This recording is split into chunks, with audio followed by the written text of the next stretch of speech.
ஸ்ருதி ஸ்மிருதி புராணம் ஆலய கருணாலயம் நமாமி பகவத் பாதசங்கரம் லோசங்கரம் சில ஸ்ரீ காஞ்சி மகாபெரிவா நிகிரக பரிபூர்ண கிருபா கடாட்சகம். குரு சுக்கிரன் டிவி நேயர்களுக்கு வணக்கம். நான் உங்கள் வாழ்க வளமுடன் ஜோதிடர் ஸ்ரீ ஸ்ரீ குருமுரளி. என்றும் காஞ்சி மகா பெரியவா குரு வெளியில் குருவை நேசிப்போம், குருவை போற்றுவோம். அன்பார்ந்த குரு வாரிசு அன்பர்களே, இன்றைக்கு நம்ம எதை பத்தி பார்க்க போறோம்? இந்த ஆவணி மாத பலன். எல்லாருமே ஆடி பிறந்த ஆடி எப்படா முடியும், ஆவணி மாசம் பிறக்குன்னு சொல்லி எல்லாரும் வெயிட் பண்ணக்கூடிய மாதமான ஆவணி மாதம் உங்களுக்கு எது சம்பந்தமாக சிறப்பா இருக்குன்னு சொல்லி பார்க்க போறோம். குரு சுக்கிரன் டிவில எல்லா கிரக பயிற்சி கொடுக்குறோம். மாத பலன் கொடுக்குறோம், ஆங்கில மாதம் கொடுக்குறோம், தமிழ் மாதம் கொடுக்குறோம், சுக்கிர பயிற்சி கொடுக்குறோம். அனைத்து கிரக பயிற்சிக்கு நிறைய சப்போர்ட் பண்றீங்க, நிறைய சப்ஸ்கிரைபர் நம்முடைய சேனலுக்கு நிறைய பேர் கொடுத்துருக்கீங்க. அனைவருக்குமே பொங்காலம்மன் சார்பாக ஒரு மனமார்ந்த நன்றியை தெரிவிச்சுக்கிறேன். ஏன்னா குரு அருள்லையே திரு அருளே கிடையாது. இந்த மாசம் பாத்தீங்கன்னா பொது ஆவணி மாசம் பார்த்தாவே குரு உள்ள மாதங்கிறாங்க. ஏன் குரு உள்ள மாதங்கிறாங்க? பொதுவா பாருங்க, நம்முடைய விநாயகர் பெருமானுக்கு தமிழ் முதல் எதை கும்பிட்டாலும் முதல் கடவுள் எதுனா விநாயகர் பெருமானை தான் கும்பிடுவாங்க. அந்த விநாயகர் பெருமானுக்கு விநாயகர் சதுர்த்தி நாள் அப்படிம்பாங்க. இதான் ரொம்ப விசேஷமாக இந்த மாசத்துல கொண்டாடக்கூடிய முதல் திருவிழா தான். அது ஆவணி மாசம் 22ஆம் தேதி இந்த விநாயகர் சதுர்த்தி வருது. அனைவருமே இந்த விநாயகர் சதுர்த்தியை எல்லாருடைய வீட்டிலையும் விநாயகர் பெருமான நம்முடைய முதல் கடவுளை எல்லாருமே குரு வழிபாட பண்ணுங்க. ஆனா குரு அருளே திரு அருளே கிடையாது. எல்லாருமே அந்த அருள் கிடைக்கும் நான் வேண்டிக்கிறேன். அடுத்த பண்டிகை பாத்தீங்கன்னா ஓணம் பண்டிகை வருது. அடுத்து பாத்தீங்கன்னா 3ஆம் தேதி ஆவணி மாசம் 3ஆம் தேதி பாத்தீங்கன்னா ஆவணி அவிட்டங்கிறது விசேஷ காலம் வருது. மூர்த்த தினம் பாத்தீங்கன்னா இதுல ஒரு வளர்ப்பிறையில ஒரு 3 மூர்த்தங்கள், அதாவது ஒரு 5 மூர்த்தங்கள் வருது. தேய்பிரையில ஒரு 3 மூர்த்தம் வருது. 6ஆம் தேதி பாத்தீங்கன்னா ஒரு சுப முகூர்த்தம் வருது. அதாவது ஆவணி மாசம் 6ஆம் தேதி, 7ஆம் தேதி ஒரு முகூர்த்தம் வருது, 14ஆம் தேதி ஒரு முகூர்த்தம் வருது. வளர்பிறையில பாத்தீங்கன்னா 20ஆம் தேதி வியாழக்கிழமையில சூப்பர் முகூர்த்தம் வருது. அதுவும் குரு உள்ள நாள்ல சூப்பர் முகூர்த்தம் வருது வியாழக்கிழமையில. 21ஆம் தேதி வெள்ளிக்கிழமையும் சூப்பரான ஒரு முகூர்த்தம் வருது. அடுத்து பாத்தீங்கன்னா உங்களுக்கு 23ஆம் தேதி ஞாயிற்றுக்கிழமையில சுப முகூர்த்தம், நல்ல ஒரு முகூர்த்தம் ஆகுது. 30ஆம் தேதி பாத்தீங்கன்னா ஞாயிற்றுக்கிழமை ஒரு சுப முகூர்த்தம் வருது. அடுத்து பாத்தீங்கன்னா 31ஆம் தேதி திங்கட்கிழமை முகூர்த்தம் வருது. இதான் இந்த மாதத்தில் உள்ள விசேஷ காலங்கள். என்னை பொறுத்தவரை இந்த ஆவணி மாசம் எல்லாத்துக்குமே நல்லபடியாக எல்லா விஷயம் தொடங்கினாலும் அது நல்லதா நடக்கும்னு சொல்லி நான் கண்டிப்பாக பொங்காலம்மனை வேண்டிக்கிறேன். அது மட்டும் இல்லாம இந்த குரு பெருமான குரு பகவானை வேண்டிக்கிறேன். எல்லாத்துக்குமே நல்ல விஷயம் நடக்கட்டும். இதுல கடைசி மட்டும் வீடியோ பாருங்க. நம்ம ஒவ்வொரு நட்சத்திரத்துக்கும் சரி ஒவ்வொரு விதமான பலனை கொடுக்குறோம். இப்ப நம்ம வீடியோக்குள்ள போவோம். அன்பார்ந்த மிதுன ராசி அன்பர்களே, பொதுவாக மிதுன ராசி கால புருஷனுடைய 3வது ராசி தான் இந்த மிதுன ராசி. பொதுவாக மிதுன ராசியில பிறந்துட்டா எதுலையுமே பாருங்க பயங்கரமான புத்திசாலி குணம் யாருக்கிட்ட இருக்குன்னா மிதுன ராசின்கிட்ட கண்டிப்பா இருக்கும். எல்லா விஷயத்திலையும் பாருங்க நல்லா சிந்திச்சு செயல்பாடு பண்ணக்கூடிய ராசி எதுனா மிதுன ராசி தான். அதனாலதான் இது காலபுருஷனுக்கு 3வது ராசிங்கிறாங்க. ஏன்னா அறிவுக்கு உகந்த ராசி எதுனா அந்த மிதுன ராசி தான். அது மட்டும் இல்லாம உபய ராசி, இவங்க யார்கிட்ட எப்படி பேசணும், யார்கிட்ட எப்படி பண்ணணும் சொல்லி பயங்கரமா சிந்திச்சு பேசக்கூடிய நபர்கள் மிதுன ராசி என்பர்கள். அது மட்டும் இல்ல, நிறைய பேர் பாருங்க மிதுன ராசியில பிறந்துட்டா கணக்கு, எழுத்து கணிதம், கம்ப்யூட்டர், எழுத்து கணிதம் சம்மந்தப்பட்டது, ஐடிஎஸ் சம்மந்தப்பட்ட ஃபீல்டு, ஆடிட்டர், பேங்க்ல வேலை பார்க்கக்கூடிய நபர்கள், இது மாதிரி எல்லா இதுலையும் சிறந்து விளங்கக்கூடிய நபர்கள் யாருன்னா அந்த மிதுன ராசிக்காரங்க தான். அவருடைய மிதுன ராசி என்பவர்களுக்கு வரக்கூடிய ஆவணி மாத பலன் எது மாதிரியான ஒரு பலனை கொடுக்க போறாரு, இதை பத்தி தான் ஃபுல்லா நம்ம டீட்டெயிலா பார்க்க போறோம். இது எல்லாமே நான் ஒரு பொது பலனா கொடுக்குறேன். ஃபர்ஸ்ட் உங்களுடைய பிறப்பு ஜாதகத்துல, அதாவது உங்க ஜாதக பிரகாரம் லக்னத்தை வச்சு உங்களுக்கு என்ன தசாபதி நடக்குன்னு பார்த்துக்கிட்டு இது பலன் எடுங்க. ஒரு துல்லியமான ஒரு பலனை பார்க்கலாம். ஏன்னா நீங்க ராசி மிதுன ராசியா இருக்கலாம், லக்னம் வந்து எல்லாத்துக்கும் ஒரே லக்னமா வராது. பிறப்பு ஜாதகத்துல நீங்க பிறந்த நேரம் தான் உங்களுடைய லக்னம் பாங்க. அப்ப இங்க பலன்கள் மாறுபடும். அதனாலதான் பொது பலன் எல்லா வீடியோலும் கொடுத்துருப்பேன். இப்ப மிதுன ராசிக்கு எது மாதிரி ஒரு பலனை கொடுக்க போறா இதை பத்தி பார்ப்போம். அதுல கடைசி மட்டும் வீடியோ பாருங்க. நம்ம ஒவ்வொரு நட்சத்திரத்துக்கும் சரி ஒவ்வொரு விதமான பலனை கொடுக்கும். இப்ப கிரகம் இப்ப எங்க சஞ்சாரம் செய்யறாங்க பார்ப்போம். பொதுவாக பாருங்க, உங்க ராசிலேயே பாத்தீங்கன்னா செவ்வாய் பகவான் சஞ்சாரம் செய்யறாரு. அடுத்து பாத்தீங்கன்னா 3ஆம் பாவத்துல சூரிய பகவானும் புதன் பகவானும் சேர்ந்து சஞ்சாரம் செய்யறாங்க. அடுத்து பாத்தீங்கன்னா உங்களுக்கு சுக்கிர பகவானும் கேது பகவானும் சேர்ந்து 4ஆம் பாவத்துல சஞ்சாரம் செய்யறாங்க. கன்னி ராசியில அடுத்து 9ஆம் இடத்துல சனி பகவான் சஞ்சாரம் செய்யறாரு. அதாவது கும்பராசியில 10ஆம் பாவத்துல ராகு பகவான் சஞ்சாரம் செய்யறாரு. இதுல ஒரு சில தினத்துக்கு அப்புறம் பாத்தீங்கன்னா இந்த புதன் பகவான் 2ஆம் பாவத்துல இருந்து 3ஆம் பாவத்துக்கு பயிற்சி ஆகிறார். அதாவது 19ஆம் தேதிக்கு அப்புறம் 8ஆம் தேதிக்கு அப்புறம் பார்த்தீங்கன்னா அந்த சுக்கிர பகவான் 4ஆம் பாவத்துக்கு பயிற்சி ஆகிற மற்ற எல்லா கிரகம் அதே அமைப்புல தான் இருக்கும். உங்களுடைய ராசி அதிபதி பாருங்க சூரிய புதனோட சேர்ந்து புத ஆதித்ய யோகத்துல இருக்கிறார். அதாவது ஆட்சி பெற்ற சூரியனோட புத ஆதித்ய யோகத்துல இருப்பது மிக மிக சிறப்பு. இது பயங்கரமான ஒரு பலனை கண்டிப்பா கொடுக்கும் இந்த யோகமானது. அப்ப என்னை பொறுத்தவரை மிதுன ராசி என்பவர்களுக்கு நிறைய ஒரு நல்ல விஷயத்த இந்த புத ஆதித்ய யோகம் கண்டிப்பா கொடுக்கும்.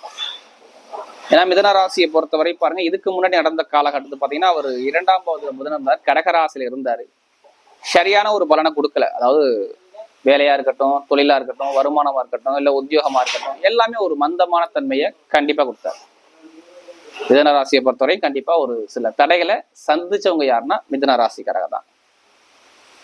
அது மட்டும் இல்லாம படிப்பு கல்வி சம்பந்தப்பட்ட விஷயங்கள் நிறைய ஒரு தாமதங்கள், அடுத்து பார்த்தீங்கன்னா உங்களுக்கு வெளிநாடு வெளியூர் சார்ந்த விஷயம், தொழில் சம்பந்தப்பட்ட விஷயத்துல ஒரு மந்தமான தன்மைகள், இது எல்லாமே இந்த போன மாத காலம் பார்த்தீங்கன்னா இவங்களுக்கு நடந்திருக்கும். டாக்குமெண்ட் சம்பந்தப்பட்ட பிரச்சனைகள், இட சம்பந்தப்பட்ட பிரச்சனைகள், நிறைய பேர் வீடு இடம் பூமி சம்பந்தப்பட்ட விஷயங்கள், கோர்ட்டு கேஸ் சம்பந்தப்பட்ட விஷயங்கள், இது எல்லாமே ஒரு தடைகளை பார்த்துருப்பாங்க இந்த மிதுன ராசிக்காரங்க. வெளிநாட்டுல வேலை பார்க்கக்கூடிய நபராக இருக்கட்டும், இல்லை வெளியூர்ல வேலை பார்க்கக்கூடிய நபராக இருக்கட்டும், வேலை உத்தியோகத்திலும் சரியான ஒரு அனுகூலத்தை இதுக்கு முன்னாடி கொடுக்கல, ஒரு மந்தமான தன்மையை தள்ளப்பட்டாங்க. இனி வரக்கூடிய எதிர்காலம் பாருங்க, இனிமே நல்ல ஒரு மாற்றத்தை மிதுன ராசியை பொறுத்தவரை கண்டிப்பாக ஒரு அனுகூலத்தை கொடுக்குறாரு. ஏன்னா உங்களுக்கு நல்ல ஒரு மாற்றங்கள் எதிர்காலங்கள் இனிமே வரும். ஏன்னா உங்களுடைய ராசி அதிபதி சூரியனோட சேர்றது மிக சிறப்பு. அது மட்டும் இல்லாம 3ஆம் இடத்துல இருந்து அவர் 9ஆம் இடத்துல சனி பகவானை பார்க்கிறாரு பாருங்க. புதன் பகவான் பார்க்கிறாரு, சூரிய பகவான் பார்க்கிறாரு. அப்ப நிறைய ஒரு நல்ல ஒரு மாற்றங்கள் உங்களுக்கு கண்டிப்பா வரக்கூடிய நேரத்தை அமைச்சு கொடுக்குறாரு. மிதுன ராசி எடுத்தவனா படிப்பு கல்வி சம்பந்தப்பட்ட விஷயங்கள், மாணவ மாணவிலாம் பாருங்க, நிறைய பேருக்கு அரசாங்க தொடர்பு சம்பந்தமா நான் முயற்சி பண்றேன், அரசாங்க வேலைக்கு நான் ட்ரை பண்றேன், ரொம்ப நாளா எனக்கு கிடைக்கல, இனிமையாச்சும் கிடைக்குமாங்கிற விஷயத்துக்கு போறாங்க பார்த்தீங்களா. அவங்கெல்லாம் கண்டிப்பா அரசாங்க தொடர்பு, அரசு மூலம் அனுகூலம், இது எல்லாமே அனுகூலம் அமைகிறதுக்கு நிறைய பேருக்கு மிதுன ராசிக்கு வாய்ப்பு இருக்கு. ஏன் வாய்ப்பு இருக்குன்னா, உங்களுடைய ராசி அதிபதியான புதன் பகவான் சூரியனோட இணைகிறார். இப்போ ஒரு கிரகம் அரசாங்க கிரகத்தோட இணையும் போது கண்டிப்பா அரசாங்க தொடர்பு உங்களுக்கு அனுகூலமா வரக்கூடிய அமைப்பை சூப்பரா அமைச்சு கொடுத்துருவாரு. அப்ப அரசாங்க வேலை நிறைய பேருக்கு வரக்கூடிய அமைப்பு கண்டிப்பா வரும் மிதுன ராசியை பொறுத்தவரை. இனி வரக்கூடிய எதிர்காலம் மிதுன ராசிக்கு அரசாங்க தொடர்பு, அரசு மூலம் அனுகூலம், இது எல்லாமே அழகா சூப்பரா அமைச்சு கொடுக்குறாரு. உங்க லக்னத்தோட சூரியன் இருந்தா இப்ப அரசாங்க வேலை 100% கண்டிப்பா உண்டு. அதே மாதிரி பாருங்க, படிக்கக்கூடிய மாணவ மாணவிகள், என்னை பொறுத்தவரையும் படிக்கக்கூடிய மாணவ மாணவிகள், படிப்பு கல்வி சம்பந்தப்பட்ட விஷயங்கள் எல்லாத்துக்குமே இனிமே தடைகள் கிடையாது. நல்ல ஒரு எதிர்காலத்தை படிப்பு கல்வியில நல்ல ஒரு மாற்றத்தை கொடுப்பாரு. பெற்றோருக்கு நல்ல பேர் அந்தஸ்து கௌரவம் எல்லாமே வரும். ஏன்னா சூரியனோட சேர்ந்துட்டா பாருங்க, அங்க எதுலையுமே ஒரு தைரிய குணம் உங்களுக்கு வந்துடும். கல்வியில எந்த சப்ஜெக்ட் எடுத்து படிச்சாலும் சரி, மெயின் அந்த ஐடிஐ ஃபீல்டு, அடுத்து கம்ப்யூட்டர் சம்மந்தப்பட்ட ஃபீல்டு, ஷேர் மார்க்கெட்டிங் சம்மந்தப்பட்ட ஃபீல்டு, இது எல்லாமே படிக்கக்கூடிய நபர் எல்லாத்துக்கும் சொல்றேன். கல்வியில நல்ல ஒரு எதிர்காலங்கள், அழகான ஒரு மாற்றத்தை அழகா அமைச்சு கொடுக்குறாரு. மிதுன ராசியை பொறுத்தவரை நல்ல ஒரு மாற்றங்கள் என்னை பொறுத்தவரை உண்டு. அதே மாதிரி பாருங்க, அரசியல்வாதிகள் சொல்றேன், நல்ல ஒரு எதிர்காலத்தை இந்த காலகட்டம் இந்த மிதுன ராசி கொடுக்கும். அரசு கிரகமான சூரியனோட சேர்றதுனால இந்த பலன் உண்டு. இப்ப நான் வீடு கட்டணும், இடம் வாங்கணும், பூமி வாங்கணும், இது சம்மந்தப்பட்ட பிளான்ல இருக்கேன் அப்படின்னா கண்டிப்பா இந்த காலகட்டம் இந்த மிதுன ராசிக்காரங்க வாங்கலாம். எதுக்கு வாங்கலாம்னா, இந்த புதன் பாருங்க, பொதுவாக புதன் நிற்கக்கூடிய நட்சத்திரம் பார்த்தீங்கன்னா மகம், ஃபுல்லாவே மக நட்சத்திரம் போவார். 29ஆம் தேதி வரை மக நட்சத்திரத்துல போறாரு. கேதுவோட சாரத்துல போறாரு. உங்களுக்கு பாருங்க, கேது பாருங்க 4ஆம் இடத்துல நிக்கிறாரு. அப்ப கேதுவோட சாரத்துல போறதுனால வீடு இடம் பூமி வண்டி வாகனம் இது சம்மந்தப்பட்ட விஷயம், வாங்குறது விற்கிறது இது எல்லாமே நீங்க பண்ணிக்கலாம். அப்ப வீடு கட்டணும், கட்டின வீடு ரொம்ப தடைப்படுதுன்னா இப்ப வாங்கக்கூடிய யோகம், இடம் வாங்கக்கூடிய யோகம் நல்லா இருக்கும். உங்க ஜாதகத்துல கேது பவன் நல்லா இருந்தா இப்ப அந்த யோகத்தை கண்டிப்பா அமைச்சு கொடுத்துருவாரு. அதே மாதிரி இந்த கோர்ட்டு கேஸ், பூர்வீக சொத்து, பூர்வீகத்தில் உள்ள வழக்கு பிரச்சனை, இது எல்லாமே சரி பண்ணி நல்ல அனுகூலமா வர்றதுக்கு வாய்ப்பு இருக்கு. இப்ப நல்ல ஒரு மாற்றத்தை அமைச்சு கொடுக்குறாரு. அதே மாதிரி தொழில் சம்பந்தப்பட்ட விஷயங்கள், நிறைய பேர் தொழில ஒரு மந்தமான தன்மைகளாக இருந்துச்சு பார்த்தீங்களா, அந்த தொழில் சார்ந்த விஷயம் இனிமே அனுகூலமா இருக்கும். தொழில் ஸ்தான அதிபதி நல்லா பாருங்க, இது நாள் வரைக்கும் ரோஹிணி நட்சத்திரத்துல போனாரு, இப்ப மிருகசீர நட்சத்திரத்துல போறாரு. மிருகசீர நட்சத்திரம் யாருன்னா செவ்வாய் நட்சத்திரம். இந்த செவ்வாய் பாருங்க உங்க ராசியில இருக்கிறாரு, உங்களுடைய ராசியில இருக்காரு. அப்ப பாருங்க, உங்களுக்கு செவ்வாய் பகவான் 6ஆம் வீட்டதிபதி 11ஆம் வீட்டதிபதி சாரத்துல போறதுனால இங்க லாபத்தை தொழில் ரீதியா உங்களுக்கு கொடுத்துருவாரு. உங்களுக்கு குரு 12ஆம் பாவத்துல இருக்கிறாப்புல இருக்கும். ஆனா அது லாபத்தை கொடுக்குறாப்புல அவர் நிக்கக்கூடிய நட்சத்திரம் உங்களுக்கு சூப்பரா இருக்கும். அதெல்லாம் சாரம் பார்க்காத ஜோதிடர் சோரம்பவான்னு சொல்லுவாங்களா, ஒரு பழமொழியே சொல்லுவாங்க. அதனால நல்ல ஒரு மாற்றத்தை இந்த காலகட்டம் உங்களுக்கு சூப்பரா அமைச்சு கொடுக்குறாரு. போலீஸா இருக்கட்டும், போலீஸ் வேலை பார்க்கக்கூடிய நபராக இருக்கட்டும், இல்லை இன்ஜினியர் வேலை பார்க்கக்கூடிய எலக்ட்ரிக்கல் வேலையை பார்க்கக்கூடிய நபராக இருக்கட்டும், இவங்க எல்லாத்துக்கும் பாருங்க நல்ல ஒரு மாற்றங்கள் இப்போ உண்டு. பொருளாதார வருமானங்கள் இப்போ நல்லா பெருக்கி தான் உங்களுக்கு கொடுப்பாரு. ஏன்னா முயற்சி வெற்றி ஸ்தானத்துல போயிட்டு இந்த சூரிய புதன் இருக்காங்க, இங்க பொருளாதார வருமானம் சூப்பரா இருக்கும். அடுத்து திருமணம் சம்பந்தப்பட்ட விஷயங்கள் நிறைய பேருக்கு தடைப்படுது, திருமணமே நடக்கலை, எல்லாமே தடைப்பட்டு இருக்காங்க. இப்ப திருமணங்கள் தடையாகாது. நீங்க நினைச்ச மாதிரி திருமணங்கள் உங்களுக்கு கைகூடி வரக்கூடிய நேரத்தை அமைச்சு கொடுக்குறாரு. என்ன பிறகு திருமணம் சார்ந்த விஷயம் பெருசா பாதிப்புகள் கிடையாது.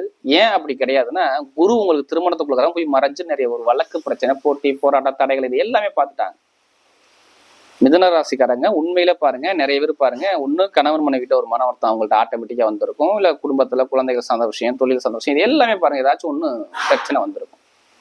இனிமே அந்த தடைகள் இருக்காது. நல்ல ஒரு அனுகூலத்தை அமைச்சு கொடுக்குறாரு. திருமணம் சார்ந்த விஷயம் நிறைய ஒரு வெற்றிகள் உங்களுக்கு கிடைக்கக்கூடிய நேரத்தை சூப்பரா அமைச்சு கொடுக்குறாரு. ஏன்னா அவர் நிற்கக்கூடிய நட்சத்திரம் செவ்வாயுடைய நட்சத்திரம். செவ்வாய் தான் உங்களுக்கு லக்னத்திலே ராசியிலே இருக்கிறாரு. அதனால மிதுன ராசியை பொறுத்தவரை காதல் திருமணம், 2வது திருமணம் ரெண்டுமே கைக்கூடி வரக்கூடிய நேரத்தை சூப்பரா அமைச்சு கொடுக்குறாரு. குழந்தை பாக்கிய சார்ந்த விஷயம் எல்லாமே இந்த ஆவணி மாசம் நடக்கக்கூடிய அமைப்பு வரும். உத்தியோகத்துல உயர் பதவி, ப்ரமோஷன் இது எல்லாமே சூப்பரா அமைச்சு கொடுக்குறாரு. அதே மாதிரி உடல் சார்ந்த பிரச்சனைகள் நிறைய பேருக்கு மிதுன ராசிக்கு இருந்திருக்கும். ஏன்னா அந்த புதன் வக்கரமாகும் போது வீசிங் ப்ராப்ளம், சுவாச பிரச்சனை, சளி தொந்தரவு, இதய சம்பந்தப்பட்ட தொந்தரவுகள், அடுத்து பார்த்தீங்கன்னா உங்களுக்கு வயிறு சம்பந்தப்பட்ட தொந்தரவுகள், நரம்பு சம்பந்தப்பட்ட தொந்தரவுகள், இது மாதிரி ஒரு சில தடைகள் கண்டிப்பாக இருந்திருக்கும் யாருக்கும் மிதுன ராசிக்கலாம். இனிமே அந்த பாதிப்பு கிடையாது. நல்ல ஒரு மாற்றத்தை அழகா அமைச்சு கொடுக்குறாரு. தந்தையோட சொத்துக்கள், தாயோட சொத்துக்கள் இது எல்லாமே அனுகூலமானது வாய்ப்பு இருக்கு. அதே மாதிரி பாருங்க, லாட்ரி யோகம் நம்மகிட்ட ஜாதகம் பார்த்துட்டு நிறைய பேர் கேட்கக்கூடிய கேள்வி, இந்த லாட்ரி யோகத்தை பத்தி பேசுங்க. 100% யோகம் இருக்கு. அதுக்காண்டி அதிலேயே பணத்தை போட்டு வரையம் இல்லாம ஜாதகத்தை பார்த்து தசாபதியை பார்த்துட்டு கண்டிப்பா லாட்ரி யோகத்தை முயற்சி பண்ணுங்க. 100% கண்டிப்பா வரும். என்னை பொறுத்து நல்ல ஒரு மாற்றத்தை அமைச்சு கொடுக்குறாரு. அதே மாதிரி பெண்களுக்கு வேலை, உத்தியோகம், தொழில் இது எல்லாமே நல்ல ஒரு மாற்றங்கள் வரக்கூடிய நேரத்தை அமைச்சு கொடுக்குறாரு.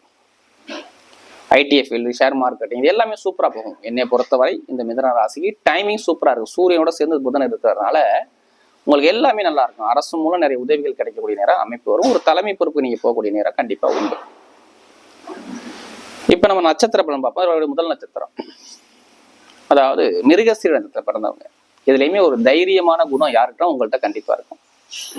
இதுலயுமே தன்னம்பிக்கை விட மாட்டீங்க. இது வந்தாலும் சரி நம்ம ஜெயிக்கணும் அப்படிங்கிற மைண்ட் சிந்தனை மனசுக்குள்ள ஓடும். இனிமே பாருங்க, உங்களுக்கு எல்லாமே போகக்கூடிய இடம் எல்லாமே வெற்றியா வரும். இடம், வெளிநாடு, வெளியூர், இடமாற்றம், வேலை மாற்றம், உத்தியோக மாற்றம் இது எல்லாமே நீங்க பண்ணக்கூடிய நேரம் கண்டிப்பா உண்டு. படிப்பு கல்வி சூப்பரா இருக்கும். அது மட்டும் இல்லாம உங்களுக்கு பாருங்க, தொழில் சம்பந்தப்பட்ட விஷயத்தை பத்தி சிந்திப்பீங்க. இடம் வாங்குறது, பூமி வாங்குறது இது சார்ந்த விஷயம் யோகம். உங்க சிந்தனை எல்லாமே பிரம்மாண்டமா இருக்கும். இனிமே உங்களுக்கு வாழ்க்கையில நிறைய ஒரு நல்ல ஒரு இடமாற்றங்கள், நல்ல ஒரு வேலை மாற்றங்கள், வெளிநாடு யோகம், வெளியூர் யோகம் கண்டிப்பா வரக்கூடிய நேரத்தை அமைச்சு கொடுக்குறேன். அடுத்து திருவாதிரை நட்சத்திரம் பிறந்தவங்க. இதுலயுமே பிரம்மாண்டமா சிந்திக்கக்கூடிய குணம் உங்கள்கிட்ட நிறைய இருக்கும். இதுலயுமே பெருசா நம்ம சாதிக்கணுங்கிற சிந்தனை மைண்ட்ல ஓடிக்கிட்டே இருக்கும். உங்களுடைய சாதனை எல்லாமே வெற்றியா வரும். பிரம்மாண்டமா சிந்திக்கக்கூடாது. நிறைய ஒரு வெற்றிகள் உங்க பக்கம் தேடி வரதுக்கு நிறைய வாய்ப்பு இருக்கு.